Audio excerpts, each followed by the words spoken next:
La hija de mi esposo lo dijo con una calma que heló el aire. El mejor regalo de boda es que usted desaparezca de esta familia para siempre. El salón parroquial quedó mudo.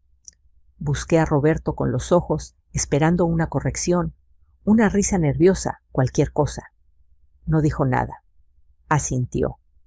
Un gesto pequeño, educado, que dentro de mí sonó como una puerta cerrándose. 3 semanas después, todos hablarían a la vez. Ese día yo respiré hondo y conté hasta 3. El salón parroquial olía a café recalentado y a galletas de mantequilla. Las sillas plegables estaban alineadas con precisión, los manteles blancos planchados con esmero. Afuera, la luz de la tarde entraba oblicua y levantaba motas de polvo que flotaban como si el tiempo se hubiera detenido. Habíamos ido a cerrar detalles, la lista final, los asientos, los horarios. Cosas pequeñas que parecen grandes cuando una cree que todo seguirá igual. Elena estaba al frente con su carpeta apretada contra el pecho. Tenía 28 años. El cabello recogido en un chongo tenso, el lápiz detrás de la oreja, la seguridad de quien ha tomado el control de una escena sin pedir permiso. Pasaba páginas y marcaba tiempos con una voz firme. Yo estaba de pie junto a la pared, las manos cruzadas sobre el vientre, escuchando sin interrumpir. Había aprendido a hacerlo bien. «Solo queda un punto», dijo Elena y levantó la vista. Primero miró a su padre, luego a mí. Sentí ese foco invisible encenderse. Dijo que no quería incomodidades en su boda, que la gente se confunde, que no quería preguntas. Usó palabras suaves, como si envolvieran algo frágil. Añadió que yo no era su madre. Asentí una vez. Nunca intenté serlo. Llegué a su vida cuando ella ya caminaba sola. Me limité a estar. Respiró hondo y lo soltó claro, como una campana. El mejor regalo de boda es que usted desaparezca de esta familia para siempre. El silencio cayó pesado. Escuché el tic-tac del reloj de pared, el roce de una silla, mi propio pulso en los oídos. Miré a Roberto. 12 años de matrimonio, cuentas compartidas, domingos tranquilos. Busqué en su rostro una corrección, una defensa mínima. No la encontré. Solo ese asentir leve, casi cortés. Un gesto que no quiso hacer ruido y sin embargo lo hizo todo. Ahí entendí que no se trataba solo de Elena. Entendí que yo ya estaba sola desde antes y que ese día por fin lo veía. «Está bien», dije. Mi voz salió pareja. Elena parpadeó desconcertada como si no hubiera previsto esa respuesta. Guardó la carpeta. Alguien aclaró la garganta. La reunión siguió unos minutos más, pero para mí el tiempo ya no avanzaba igual. Agradecí y me fui. Me llamo Marta López. Tenía 58 años ese verano y vivía en un pueblo donde las campanas marcan el ritmo de la semana. Trabajé toda mi vida primero en una fábrica de costura, luego atendiendo un negocio pequeño. Conocí a Roberto cuando Elena tenía 15. Nos casamos un año después. No quise ocupar un lugar que no era mío. Aprendí horarios, manías, silencios. Estar sin estorbar fue mi manera de querer. La boda había tomado la casa. Proveedores, llamadas, depósitos. Elena hablaba por altavoz, mientras Roberto asentía en la cocina. «Claro, hija, como tú quieras». Yo pagaba sin discutir. Pensaba que eso hacía una familia sostener sin llevar la cuenta. No sabía entonces que alguien sí llevaba la cuenta y que no era yo. Esa noche en casa doblé ropa en silencio. Recordé escenas pequeñas, esperar bajo la lluvia porque nadie me había pasado la llave nueva. Un cumpleaños celebrado sin avisarme porque pensaron que yo trabajaba. Conversaciones que se detenían cuando entraba al cuarto. No eran grandes heridas. Eran puntadas repetidas. Me di cuenta de que había confundido paciencia con pertenencia.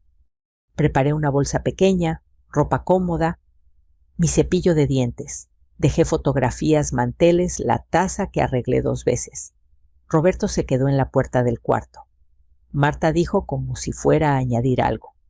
No lo hizo. Dejé las llaves sobre la mesa junto a la carpeta de la boda. Dormí poco. El silencio hizo ruido. A la mañana siguiente fui a trabajar. Cumplí.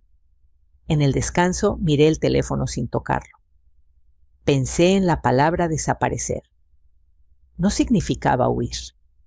Significaba soltar. Con cuidado. Sin ruido. Por la tarde pasé por el banco. Pedí información. Escuché. Tomé notas. No cerré cuentas. No moví dinero. Pregunté por plazos y autorizaciones. La claridad tiene su propio peso. Al salir, me senté un momento en la banca de afuera. Vi pasar a la gente. La vida seguía. Yo también. Esa noche volví a la casa cuando sabía que no habría nadie. Conocía los horarios de Roberto. Después de tantos años, los llevaba grabados en el cuerpo. Entré despacio. Empaqué mis herramientas pequeñas, una foto de mis padres, un suéter. No toqué nada que gritara esposa. En la cocina, la carpeta de la boda seguía abierta. La cerré con cuidado. No sentí rencor. Sentí distancia. Al irme entendí algo sencillo y definitivo: desaparecer no era un acto único. Era una decisión sostenida, y yo acababa de tomarla. No siempre supe que estaba sosteniendo una casa. Durante años pensé que solo estaba viviendo, cumpliendo, haciendo lo que se hace cuando una entra a una historia que ya tiene capítulos escritos. Conocí a Roberto cuando Elena tenía 15. Nos casamos un año después. Yo no llegué a ocupar un trono vacío ni a borrar nombres. Llegué con cuidado, como se entra a una habitación ajena, despacio, midiendo los pasos. Al principio, Elena me llamaba por mi nombre. A veces ni eso. No me molestaba. La pérdida de su madre aún flotaba en el aire, y yo entendía que cada gesto tenía peso. Aprendí su manera de ordenar los cuadernos, el punto exacto del arroz, que le gustaba el té de manzanilla antes de los exámenes. No lo hice para ganar un lugar. Lo hice porque estaba ahí. Porque alguien tenía que hacerlo. Trabajaba jornadas largas y regresaba con los pies cansados, pero si faltaba algo, salía de nuevo. Un cuaderno olvidado, una cartulina, un botón que había que coser a última hora. Nunca pedí aplausos, nunca llevé la cuenta. Pensé que así se construye la confianza a fuerza de constancia. Con el tiempo, la mochila de Elena empezó a quedarse en la silla de la cocina. Era una señal mínima, pero la entendí. Roberto trabajaba fuera del pueblo. Yo me quedaba. Aprendí a escuchar la casa de noche, distinguir un portazo de un paso cansado, una tos de un llanto contenido. Fui a juntas escolares y a consultas médicas. Pagué una ortodoncia cuando el seguro no cubrió todo. Cubrí un mes de renta cuando su primera compañera de departamento se fue sin avisar. Una madrugada, Elena me llamó desde la carretera, el coche no arrancaba. Fui por ella sin preguntar. Al volver, me dijo medio en broma, medio en serio: eres mi heroína. Sonreí y seguí manejando. Con los años, la palabra gracias apareció menos. No lo tomé como desprecio. Creí que era normal. Cuando las cosas funcionan, quien las sostiene se vuelve invisible. Pintamos paredes, cambiamos focos, compramos una mesa grande para Navidad.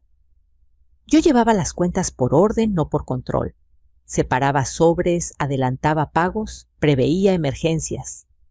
Nadie me lo pidió. Nadie lo notó.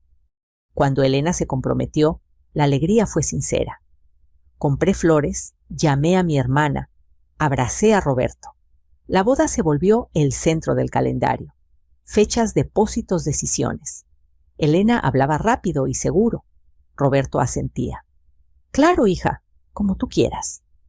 Yo escuchaba y decía, está bien. Pensaba que invertir en quienes amas es una forma de cuidar. No sabía entonces que el cuidado también necesita límites. A veces por la noche me preguntaba dónde quedaría yo después, no con miedo, con costumbre. Cuando una ha sostenido tanto tiempo, cuesta imaginar las manos vacías. Me decía que todo estaba bien, que así es la madurez, que no hace falta ser nombrada para pertenecer. Confundí paciencia con pertenencia. La frase en el salón parroquial no fue solo una herida, fue una revelación, no por el contenido, sino por la certeza con la que fue dicha, y por el gesto de Roberto. Ese asentir pequeño ordenó años de dudas. De pronto, escenas sueltas encajaron esperar bajo la lluvia, porque nadie me había pasado la llave nueva. Un cumpleaños celebrado sin avisarme, porque pensaron que yo trabajaba. Conversaciones que se detenían cuando entraba al cuarto. No eran grandes golpes. Eran puntadas repetidas. No sentí rabia, sentí cansancio, un cansancio antiguo que no se quita durmiendo. Me di cuenta de que había supuesto que el amor se equilibraba solo que la constancia pesaba por sí misma. No fue así, no porque ellos fueran malos, sino porque yo había aceptado ser invisible. Los días siguientes caminé despacio. Fui a trabajar, escuché la radio, saludé como siempre. En el descanso miré el teléfono sin tocarlo. No respondí mensajes, no por castigo, sino porque hablar antes de tiempo me devolvía al lugar de siempre, explicar, suavizar, sostener. Yo estaba aprendiendo otro idioma, uno hecho de hechos tranquilos. Una tarde me senté en la banca frente a la iglesia. No entré. Vi a una mujer mayor rezar en silencio. Pensé en la paciencia y en cómo se confunde con resignación. Yo no estaba resignada, estaba despierta. Por primera vez en mucho tiempo sabía exactamente quién había sido y cuánto había dado. No necesitaba que nadie lo confirmara. Esa claridad no me hizo dura, me hizo precisa. Entendí que no debía justificar mi ausencia ni dramatizar mi retiro. Bastaba con dejar de poner donde ya no me pedían estar. Ser parte sin nombre cansa. Ser borrada con educación duele. Reconocerlo, aunque tarde, libera. Cuando esa noche preparé la bolsa pequeña, no sentí heroísmo ni derrota. Sentí orden. Dejé lo que gritaba esposa y tomé lo que me pertenecía como persona. Cerré una puerta sin azotarla. Y al hacerlo, comprendí algo simple: todo lo que fui, sin pedir nada, no desaparecía. Se recogía. Para seguir siendo esta vez en un lugar donde mi presencia no necesitara permiso. Desaparecer no ocurrió como una huida. No hubo portazos ni carreras nocturnas. Fue una secuencia de gestos pequeños tomados con una calma que me sorprendió. La mañana siguiente a la reunión, desperté temprano en el cuarto sencillo que había alquilado por semanas al borde del pueblo. Las paredes eran claras, el colchón cedía en el centro y el ventilador marcaba un ritmo constante como si respirara conmigo. Me senté un momento a escuchar ese sonido hasta que la cabeza dejó de zumbar. Preparé café soluble en un vaso de plástico. Afuera el sol levantaba despacio y los autos pasaban sin prisa. Nadie sabía que yo estaba allí. Pensé en la palabra que Elena había dicho con tanta facilidad. Desaparecer no era borrarme del mapa, era dejar de estar disponible, dejar de sostener sin avisar y permitir que el peso se repartiera donde siempre debió estar. Fui a trabajar como siempre. Saludé, cumplí, regresé a casa con las manos cansadas. En el descanso miré el teléfono y lo guardé. No respondí mensajes, no por castigo, sino porque aún no era el momento. Hablar antes de tiempo me habría devuelto al lugar de siempre. Explicar, justificar, suavizar. Yo estaba aprendiendo a no hacerlo. Esa tarde pasé por el banco y pedí una revisión clara de mis responsabilidades. No cerré cuentas, no retiré dinero. Pregunté por autorizaciones y plazos. ¿Qué pasa si dejo de aprobar ciertos cargos recurrentes?, dije. La joven del mostrador explicó con paciencia. Tomé notas. Al salir me senté en la banca de afuera. Vi a una madre ajustar el cinturón de su hijo, a un hombre reír al teléfono. La vida seguía. Yo también, solo que un paso atrás. Volví a la casa 2 días después para recoger algunas cosas más. Esperé hasta ver el auto de Roberto doblar la esquina. Después de tantos años, conocía sus horarios como se conocen los propios latidos. Entré despacio. El silencio era distinto, como si la casa supiera que yo ya no era parte del movimiento diario. Tomé mis herramientas pequeñas, un marco, con la foto de mis padres, un suéter. Dejé lo demás, no por nobleza, sino por claridad. No todo lo que una toca le pertenece. En la cocina, la carpeta de la boda estaba cerrada. No la abrí. No era el momento. Apagué las luces y salí sin mirar atrás. Esa noche dormí mejor. El cuerpo aprende rápido cuando la mente deja de discutir. Los días siguientes repetí la rutina. Trabajo, notas, silencio. Roberto escribió pidiendo hablar. No respondí. Elena dejó mensajes que iban del enojo a la urgencia. Tampoco respondí.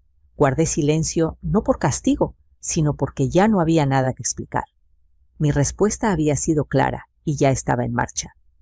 Llamé a la aseguradora y pedí ajustes. Luego a la empresa de servicios para preguntar por cambios de titularidad y plazos. No cancelé todo. Solo dejé de autorizar los cargos recurrentes que siempre había cubierto yo. Era legal, era simple, era suficiente. Taché líneas en mi libreta. Sentí orden. Una tarde, mientras caminaba por el barrio, me encontré con una vecina. Preguntó por la boda. Dije que había cambios. Sonrió con esa mezcla de curiosidad y prudencia que se da en los pueblos pequeños. No añadí nada. La ausencia también habla. Roberto apareció una noche en el cuarto alquilado. Tocó 2 veces. Abrí. Se quedó de pie incómodo. «Esto se está yendo de las manos», dijo. Lo miré sin dureza. No respondí. Está siguiendo su curso. Quiso replicar. No pudo. Se fue. Cerré la puerta con cuidado. Compré un cuaderno de tapas negras en una papelería del centro. No sabía aún cómo lo usaría, pero supe que lo necesitaría. Empecé a ordenar copias, fechas, montos. No escribí opiniones, no subrayé con rabia. La verdad no necesita adjetivos para sostenerse. Desaparecer no era un acto único. Era una decisión sostenida, un paso atrás para dejar ver el escenario completo. Yo no empujaba nada, solo retiraba mi mano. Y en ese retiro algo empezó a moverse con una lógica propia, sin que yo tuviera que levantar la voz. Esa noche, al apagar la luz, pensé en la casa grande, en la mesa a las 7 en punto, en el ruido que hacía la vida cuando yo estaba en medio sosteniendo. Sentí una tristeza breve y limpia. Luego descanso, porque por primera vez en mucho tiempo, mi silencio no me borraba, me protegía. El cuarto día, el silencio dejó de ser una pausa y se volvió un método. Me senté a la mesa pequeña del departamento, abrí el cuaderno de tapas negras y empecé a ordenar. No recuerdos, no reproches, datos, fechas, autorizaciones. Había aprendido durante años a llevar cuentas para que otros vivieran sin pensar en ellas. Ahora hacía lo mismo, solo que con una diferencia esencial lo hacía para mí. Volví al banco a media mañana. La fila era corta, el aire frío. Pedí extractos y confirmaciones. Pregunté qué cargos estaban programados de forma automática y cuáles requerían autorización expresa. La empleada me explicó con precisión. Yo asentí y tomé nota. No cerré cuentas, no retiré fondos. Dejé claro que a partir de esa semana no autorizaría ciertos cargos recurrentes vinculados a la boda y a gastos que sin acuerdo explícito yo había venido cubriendo. Fue una conversación técnica limpia. Salí con la sensación de haber puesto una pieza en su lugar. Caminé 2 cuadras y me senté en una cafetería. Pedí un café largo, miré por la ventana. Pensé en la palabra sostener. Sostener no es mandar ni figurar. Es estar cuando hace falta, incluso cuando nadie mira. Yo había sostenido esa casa como se sostiene una viga sin nombre, sin aplausos. Ahora retiraba mi peso con cuidado para que nadie pudiera decir que empujé. Llamé al notario por la tarde. Hablamos de plazos y notificaciones. Le expliqué que no buscaba conflicto, solo claridad. Me dijo qué debía firmar y qué no. Firmé una solicitud para actualizar responsabilidades y dejé constancia de mi decisión. No hubo drama. Hubo procedimiento.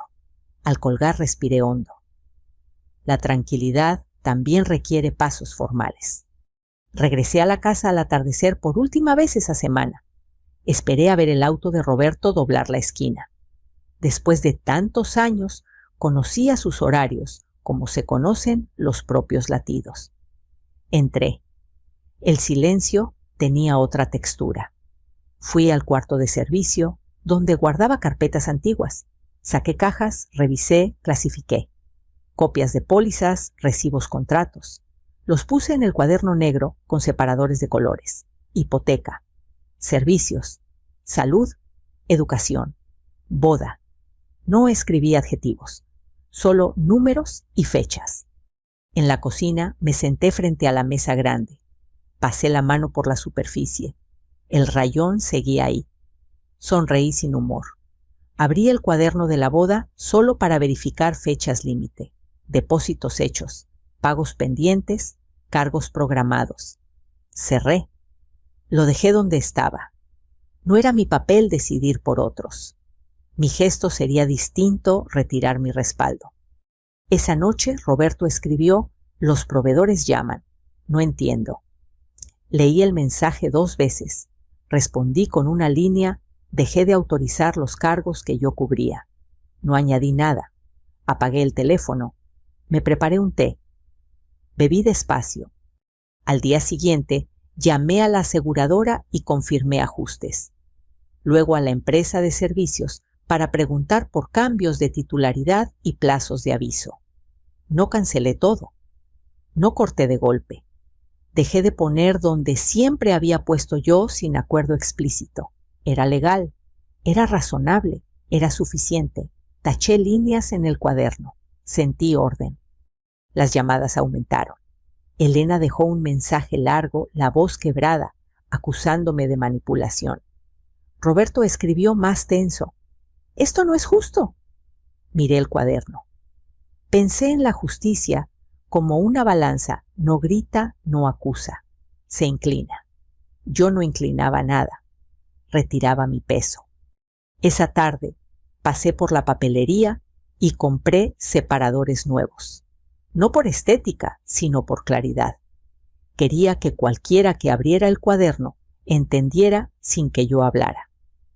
La verdad necesita orden para ser vista. El desorden permite negar. Volví a la casa una última vez esa semana, solo para comprobar que todo estaba en su sitio. No entré. Me quedé en el porche unos segundos, escuchando un perro a lo lejos y el viento entre los árboles. Lo que sostenía la casa no eran las paredes ni los muebles. Eran las decisiones puntuales, los pagos a tiempo, las llamadas hechas cuando nadie quería hacerlas. Eso era lo que yo estaba retirando paso a paso sin anuncios. Por la noche revisé el cuaderno completo. No había insultos, no había subrayados dramáticos, solo hechos. En la primera página escribí una frase breve: «No me llevo nada». Dejo de poner. Cerré. Apagué la luz. El silencio ya no pesaba. Ordenaba. La primera cancelación no sonó como un derrumbe. Sonó como una duda. El teléfono vibró a media mañana mientras estaba trabajando. Contesté. Una mujer del salón de eventos habló con voz correcta, casi apologética. Dijo que había inconsistencias con los pagos y que necesitaban una confirmación formal para continuar. Le pedí que me enviara un correo con el detalle. Agradecí. Colgué. No sentí triunfo. Sentí el clic seco de una pieza soltándose. Después vino el mensaje del grupo musical. No cancelaban aún. Pedían certeza. Luego el florista. Más tarde el banquete. Cada contacto era respetuoso, técnico, inevitable. Nadie gritaba. Nadie acusaba. Todos pedían lo mismo, confirmación de quién sostenía qué. Yo respondía lo justo. Estoy revisando, les aviso. No mentía. Revisar era exactamente lo que estaba ocurriendo. Roberto escribió varias veces ese día. Primero corto, luego más largo. Están llamando a todos lados. Esto nos deja mal. Leí sin prisa. Respondí una sola línea. Dejé de autorizar los cargos que yo cubría. No añadí explicaciones. Apagué el teléfono. Me concentré en mi trabajo. El mundo no se detenía porque una boda tambaleara. Por la tarde, Elena llamó desde un número desconocido. No contesté. Dejó un mensaje atropellado la voz al borde del llanto. No puedes hacer esto ahora. ¿No te importa mi boda? Escuché hasta el final. Guardé el teléfono. No respondí. Guardar silencio, entendí también, es una forma de no mentir. Al día siguiente la parroquia llamó. El tono era distinto, más serio. Preguntaron quién tenía la autoridad final sobre el uso de la casa para la comida previa. Expliqué con calma que la propiedad estaba en proceso de cambios y que no podía garantizar nada. Hubo un silencio breve. Entonces no podemos proceder sin confirmación, dijeron. Agradecí y colgué. Pensé en las sillas plegables en los manteles blancos. La frase dicha en el salón volvía como un eco breve suficiente. En un pueblo pequeño, las cosas no se esconden, se diluyen. La vecina me preguntó en la tienda si la boda seguía en pie. Dije que había ajustes. No di detalles. Otra persona comentó que el salón estaba en pausa. Las palabras corrían sin necesidad de nombres propios. La vergüenza pública no llega de golpe, se filtra por los bordes. Roberto apareció esa noche en el departamento. No tocó fuerte. Se quedó en el porche, las manos juntas. Esto se nos está cayendo, dijo. Lo miré sin dureza. Yo ya no lo sostengo, respondí. Se pasó la mano por el rostro. Elena está destrozada. Asentí. Yo también lo estuve. El silencio se hizo espeso. Podemos arreglarlo, insistió. Negué con la cabeza. No sin volver a ponerme donde ya no pertenezco. Bajó la mirada. Se fue. Al día siguiente, el salón confirmó la suspensión. El grupo musical pidió una decisión inmediata para no perder la fecha. El florista habló de penalizaciones. Todo era correcto contractual. Elena volvió a llamar. Contesté esta vez. Su voz temblaba. ¿Por qué haces esto?, preguntó. Pensé la respuesta. Porque me lo pediste. Hubo un sollozo breve. Esto nos humilla, dijo. La verdad no humilla, respondí. Aclara. Colgué. La comunidad empezó a notar el vacío, por logística, no por chisme. La boda ocupaba espacios, tiempos, compromisos. Al retirarse, dejó huecos visibles. Yo caminaba por el pueblo con la espalda recta. No por orgullo, sino por dignidad. No debía explicaciones públicas por una decisión privada que había sido solicitada. Esa tarde revisé el cuaderno negro. Separadores, fechas, copias. Todo estaba listo. entendí que faltaba un gesto final breve que pusiera la verdad a la vista sin empujarla. No ese día, pronto. Guardé el cuaderno en la caja. Por la noche Roberto escribió un mensaje más largo. Hablaba de daño, de vergüenza, de arreglar las cosas. Lo leí con atención. Respondí una frase. Respondí a una solicitud. Apagué el teléfono. Miré por la ventana. El cielo estaba limpio. Cuando una estructura pierde un apoyo invisible, no cae de inmediato.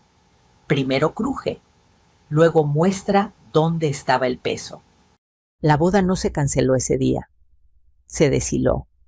Y en ese deshilado cada hilo reveló quién lo había sostenido. Yo no celebré. No lloré. Esperé. Porque la caída no era el final. Era el paso previo a la verdad puesta sobre la mesa. Volví a la casa un jueves temprano, cuando el barrio todavía bostezaba. Sabía los horarios de Roberto. Después de tantos años, los llevaba grabados en el cuerpo.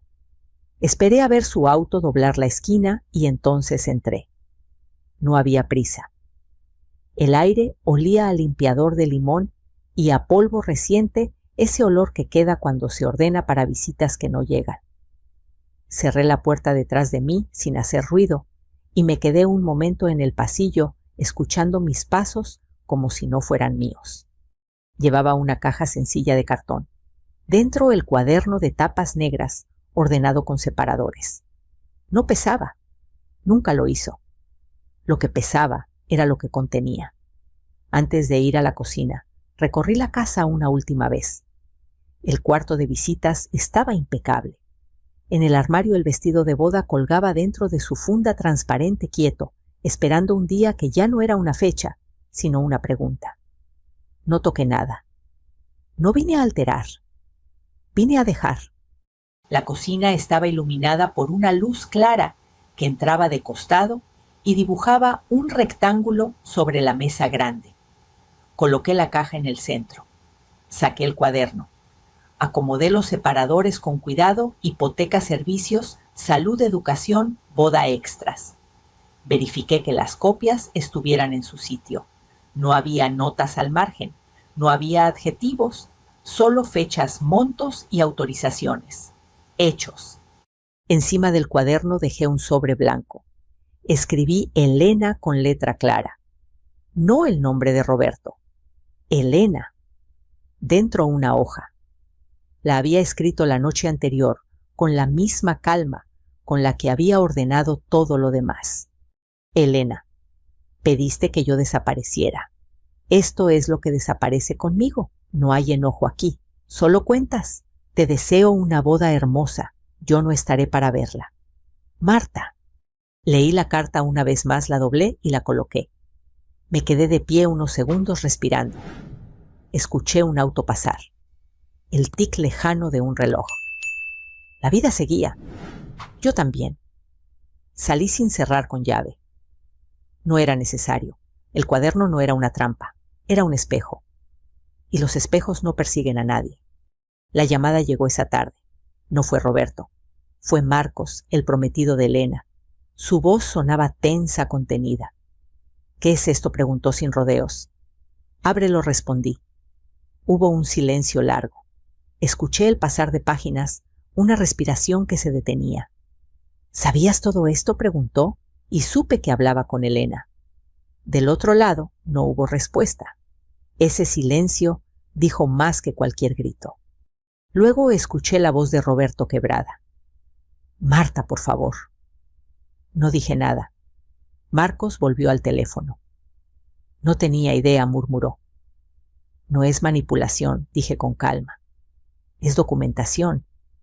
Colgué sin despedirme y me senté en la cama del departamento. Esperé. Lo que ocurrió después me lo contaron. No estuve allí. No quise. Elena, dijeron, dejó caer el cuaderno al suelo. No lo lanzó con rabia. Se le resbaló de las manos. Las hojas se desparramaron como si buscaran aire. Marcos se agachó y las recogió una por una. Números, fechas, depósitos, facturas médicas, gasolina, rentas cubiertas, aportaciones a la boda. Bajo extras, cosas pequeñas que nadie recuerda hasta que faltan. Al final la carta. Dijeron que Elena susurró: «Lo siento». No fue un pedido de perdón solemne. Fue un reconocimiento breve, casi un tropiezo. Marcos no levantó la voz. Preguntó despacio. Roberto se sentó sin saber dónde poner las manos. «Nunca me di cuenta de cuánto cargabas tú sola», dijo por primera vez sin excusas. Nadie discutió. La verdad, cuando está ordenada, no necesita escándalo. Los vecinos vieron movimiento. Personas que se detuvieron en la acera, con la discreción de quien no quiere mirar, pero mira. Alguien comentó en voz baja que siempre pensó que yo pagaba todo. Otro asintió. No hubo bando, hubo constatación. La verdad no humilla, aclara. Esa noche, Roberto llamó otra vez. No contesté. No por crueldad, sino porque ya no había nada que explicar. Elena escribió un mensaje corto sin adornos. Decía que necesitaba tiempo. No respondí de inmediato. Al día siguiente, escribí una sola línea: «Cuídate». Era suficiente. Un correo llegó por la tarde. Marcos. Breve, honesto. No sabía. Necesitamos detenernos. Leí 2 veces y cerré la computadora. No sentí alivio ni victoria. Sentí cierre. El cierre no aplaude, acomoda. Salí a caminar al anochecer. Pasé frente a la iglesia. No entré. Pensé en el salón parroquial, en la frase que había cerrado una puerta. Pensé en cómo una solicitud dicha con ligereza puede arrastrar años de peso invisible. Yo no había buscado la conmoción. Había retirado mi mano. Lo demás ocurrió solo. Volví al departamento y me senté en la silla del porche. El cielo estaba despejado. Mis manos, por primera vez en semanas, no temblaban. Entendí que lo que dejé sobre la mesa no fue un ultimátum, sino un resumen, una contabilidad limpia de una vida compartida, donde el trabajo invisible sostuvo decisiones visibles. No acusé, no añadí adjetivos. Dejé que los números hicieran lo que siempre hacen cuando se los mira de frente decir la verdad. Dormí profundo esa noche, sin sobresaltos. Al amanecer supe que el desenlace estaba cerca, no porque alguien ganara, sino porque ya no había nada oculto. La verdad había quedado a la vista bajo la luz de la cocina.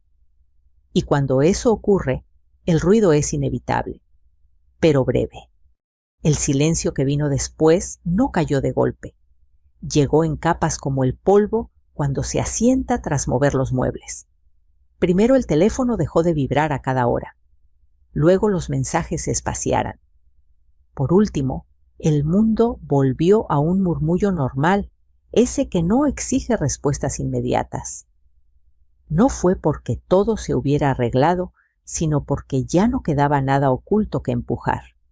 Me mudé del departamento temporal a una casa pequeña, al borde del pueblo. Una sola habitación, paredes delgadas, un porche con espacio para 2 sillas y una maceta. La compré con calma, sin prisa, sin explicaciones. El día que llevé mis cosas, hice 2 viajes. No eran muchas. Un sillón usado, una lámpara que arreglé yo misma, la mesa pequeña donde cabía el cuaderno negro ahora cerrado. Abrí las ventanas. Entró aire con olor a tierra húmeda y pan recién hecho de la tienda de la esquina. Me senté, respiré. Por primera vez en años, la mesa era mía. Las mañanas se volvieron sencillas.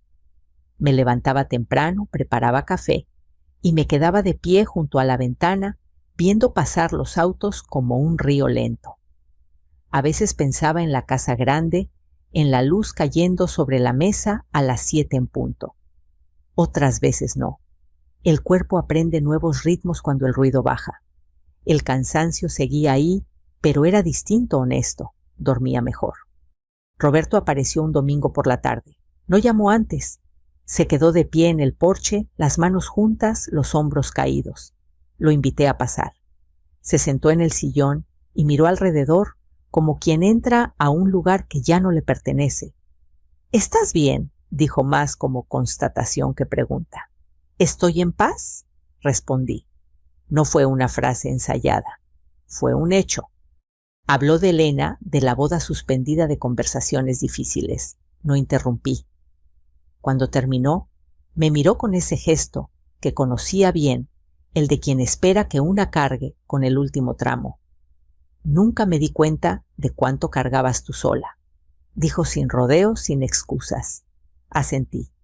«¿Ahora lo ves?», respondí. Guardó silencio. «¿Podemos volver a intentarlo?», preguntó después de un momento. Pensé la respuesta con cuidado. No había enojo, tampoco esperanza. «Yo ya no pertenezco ahí», dije. Asintió el mismo gesto pequeño de siempre. Esta vez no dolió. Se fue sin discutir. No supe de Elena durante semanas. Luego llegó un mensaje corto sin adornos. Decía que había entendido cosas, que necesitaba tiempo. Lo leí despacio. No respondí de inmediato. Al día siguiente escribí una sola línea: «Cuídate». No era un cierre perfecto. Los cierres perfectos son ficción. Era suficiente. El pueblo siguió hablando un tiempo y luego encontró otros temas. Así funcionan las comunidades pequeñas. Miran, comentan, se cansan. Un vecino pasó una tarde a saludar. Dijo que muchos habían visto la carpeta. No el drama, la carpeta. La verdad ordenada. Se notó, dijo. Asentí. No pregunté qué se notó. No hacía falta. El invierno llegó sin anuncios. Compré 2 sillas para el porche y una manta. Algunas tardes me sentaba a ver caer el sol detrás de los árboles. No había aplausos, no había audiencia. Había quietud, y la quietud, cuando es merecida, sostiene. Pensé en Elena a veces con una tristeza suave sin rabia. Pensé en la chica de 15 con audífonos y desconfianza. Ojalá aprendiera sin perder más de lo necesario. Pero esa parte ya no era mía.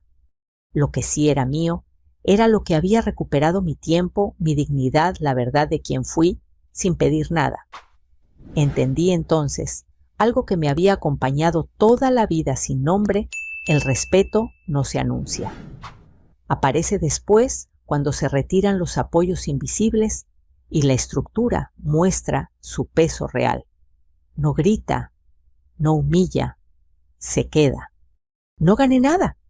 Dejé de perderme. Elegí retirarme con cuidado. Puse la verdad sobre la mesa sin empujarla. Caminé hacia un lugar donde el silencio no me borró, me acompañó. Si algo queda de esta historia, es una lección sencilla. A veces la respuesta más fuerte no es discutir ni probar quién tiene razón. A veces es elegirte. Si esta historia tocó algo en ti, si alguna vez te sentiste no visto, tomado por sentado o borrado con educación, quiero que sepas que no estás solo. Cuéntame en los comentarios qué sentiste y desde dónde nos estás escuchando. Tenemos muchas historias como esta para compartir cada día, historias contadas sin ruido y con honestidad. Suscríbete para no perderte ningún momento.